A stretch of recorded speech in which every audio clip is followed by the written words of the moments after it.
Good afternoon, everyone.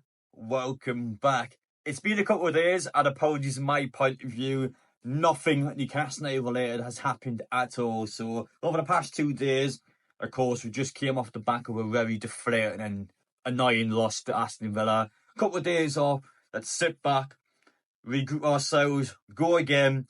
And last night, I feel like for Newcastle was the perfect scenario. Manchester City 2, Aston Villa 1. The perfect game. Of course, in an Aston Villa point of view, they're going to be confident, very ambitious and very aggressive coming out from that Newcastle hammering at the weekend. And they've lost it right at the day. A huge, let's be honest, a huge 6-pointer against Manchester City that has went against them. And Manchester City, regardless, was always the most likely team out of the two to finish in the top 5 this season. So for us, I stand by it. I think that was the perfect result last night, and we're going to explain why. We're going to show you why in this video. But first off, if you guys are new around here, make sure to get down there, hit the subscribe button, smash the like button if you enjoy. In my opinion, over the next 2 days, we're going to hear massive news from Newcastle. So stay tuned on the channel and make sure you are subscribed so you don't miss it. I'm not going to release any information just yet because I don't want to speculate. I want to make sure Newcastle have a chance to put their statement out first. But if you've been on social media recently, you might be aware Newcastle is planning club statements in the background. So we're going to wait and see. Not going to say much more about that at the minute. But let's start off, of course, with the two teams yesterday now. Look at the fixtures of Manchester City and look at the fixtures of Aston Villa. Aston Villa have got Fulham at home, Bournemouth away, Tottenham at home, Man U away. Tottenham, Man U, admittedly, aren't two great matches for them, especially if both of them are in the Europa League final anyway. Then they both would just prioritise the European competition. The last 2 games for Aston Villa might be quite easy. But take into context as well that if Aston Villa beat Crystal Palace, they are in an FA Cup final. And I believe it's a similar scenario to us earlier in the season. Aston Villa, of course, again, not quite as big as ours, but they do have a trophy drought. And the fact that both of them massive points are going to be at the end of this season, FA Cup final, potential Champions League football. They've got a big squad, but they're still going to have to prioritise one over the other one. And I don't think Villa's fixtures are easy. Fulham's a tricky side, Bournemouth's a tricky side, Man U and Tottenham aren't good. But those are still 2 teams you need to watch out for. They're not the easiest teams in the world. If you switch off against them, they can pick you apart. And again, I don't think their fixtures are easy. But on the flip side, look at Manchester City. Again, similar situation with the FA Cup, but they've won so many trophies anyway that Champions League is the absolute priority for them this season. Wolves at home, Southampton away, Bournemouth at home, Fulham away. They've got the same 2 last fixtures as Villa, so they do have Bournemouth and Fulham. And the flip side, whereas Bournemouth at home, which I think is an easier fixture, and Fulham away, which, to be fair, last game of the season won't be easy. But their fixtures are so much better than Aston Villa. Again, their squad is bigger. They've got better players. They've won 5 of their last 6 games as well. They've got a massive win return recently. And that Manchester City's fixtures are more favourable. I expect City to win the majority of them games. Aston Villa, you could argue, you could contest that maybe they won't win all them games. And Manchester City, I just can't see them dropping out of the top 5. It's Man City. They're never ever not going to get Champions League football. Aston Villa, I would love to see us, Forest, Villa, and I would love to see all the teams that aren't part of this big 6 get in there. But the reality is, I just can't see Man City not getting top 5. So it's either Newcastle, Villa, Forest, or Newcastle, Forest. It's one of them 3. Chelsea, Chelsea are still in the race. I just don't think Chelsea are going to do it. Chelsea are the team out of the 4 that I've mentioned there that just seem to be going downwards. Again, all it takes them maybe is a massive win at St James's Park. But especially at St James's Park, I just don't see Chelsea beating Newcastle. I honestly don't. Newcastle's hardest game over the next few weeks is Brighton away. We have never, ever won at Brighton in the Premier League. It is a team that is historic for beating Newcastle and taking points off Newcastle. But I think this is the best time to play Brighton. I actually think this is the time to beat Brighton. This season, we've already lost them in the league. We've lost them in the FA Cup. We've got to get our revenge at them at some point. Brighton can't keep getting one over us. They're not going to keep getting one over us. Surely the last few games that haven't been great. Brighton are a bit on the downward spiral. Newcastle have got to be picking Brighton apart. Seriously, if you want Champions League football, with all due respect, Ipswich Town on Saturday, that's a nice game for us to get back into. I don't care how we play, momentum, just go into that game, get the 3 points, don't care how we do it. Brighton away is massive next week. That is the game I really feel like will set Newcastle up for either Champions League football or chasing Champions League football. And then, of course, Chelsea's a 6-pointer. Those 2 games, I think, are going to be what gets Newcastle Champions League football or what loses Newcastle Champions League football.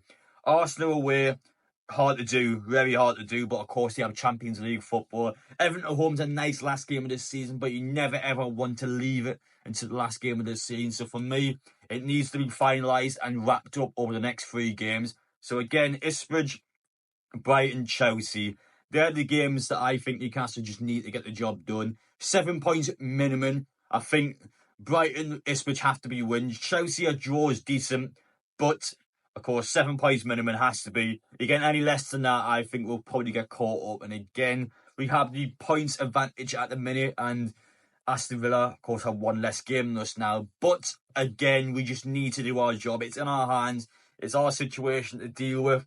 We can do this. It's either Champions League or Europa League. We're not getting Conference League next season. 100% we're finishing in the top 7. The only exception being if Crystal Palace wins the FA Cup. If they do that, fair enough. It'll be the 2nd season in a row Newcastle has been done dirty by the FA Cup winner.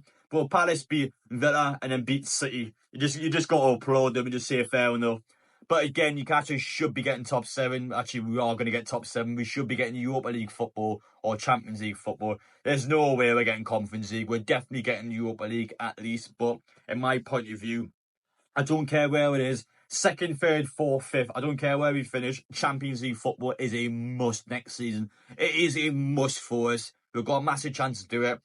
A lot of revenue coming in, and we've seen it last season. It was amazing. I would dream to be back in there. I would love to be at Madrid away next season. I would love to be at Bayern away next season. Get me to these top grounds, get Newcastle playing the best teams in the world. And of course, for our players at the club and for bringing new players in, absolute must. We must do this, and I think we will do this. But speaking of Newcastle next season, a bit away from Champions League football now, because I had an absolute nightmare this morning with Newcastle United. So just to give a bit of context, basically Singapore tickets against Arsenal were released at 3 AM in the UK, of course 10 AM in Singapore. The idea being our Asian fan base can have the pre-sale access to go and get tickets. So it's essentially a 24-hour window where we can all just go on and get our Newcastle tickets early, and then the general public afterwards will be able to buy those tickets. Now, Arsenal have a massive Asian fan base. The game will sell out. Arsenal have got a huge fan base over in Asia. They're one of the biggest supporter clubs in the world. This is also one of the odds-on favourites to win the Champions League. If they win the Champions League, the game will sell out even quicker. Arsenal have got a massive fan base, and they are currently one of the best teams in the world. So we know this game is going to sell well. Newcastle, the link Newcastle sent us did not work. It straight up did not work at all. They sent us the ticket link to the website, but not the pre-sale ticket link, which is what they were supposed to send out. So none of us could buy tickets. I was up at 4 AM this morning, an hour in the queue. I was 2,000 in the queue or something like that.